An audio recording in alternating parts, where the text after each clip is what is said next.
धर्म के प्रति उसे लग रहा है कि कहीं कुछ गलत है, कहीं खराब है, वो देश छोड़ के चला जाए। उसकी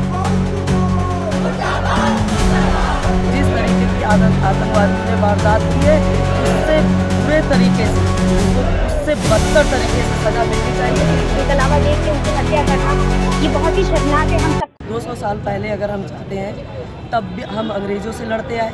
75 साल हमारे देश की आज़ादी को हो गया।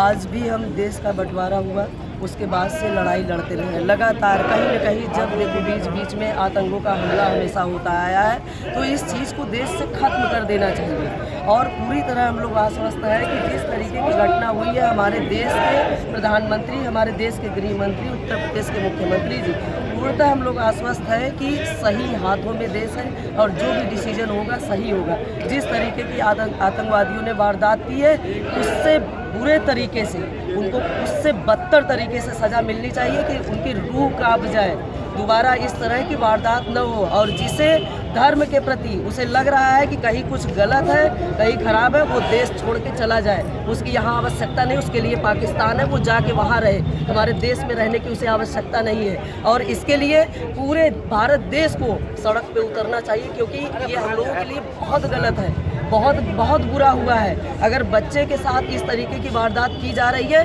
तो उनके अंदर मानवता मर चुकी है, कट्टरता है। उनको जितना कड़ा सज़ा हो सकता है उतना कड़ा देना चाहिए, इस देश से बाहर करना चाहिए, गोली मारनी चाहिए, हाथ पैर तोड़ दो, जो करना हो करो, लेकिन देश से बाहर करो।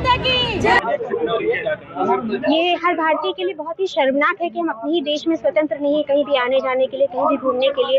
इस तरह से धर्म पूछ के गोली से मारना, उड़ाना, कलावा देख के उनकी हत्या करना, ये बहुत ही शर्मनाक है। हम सबको इसके खिलाफ बहुत ही सख्त आवाज उठानी चाहिए और हमारे सरकार को, हमारे प्रधानमंत्री जी अवश्य इसके खिलाफ कोई सख्त कदम जरूर लेंगे और इसका बदला जरूर हमें लेना है।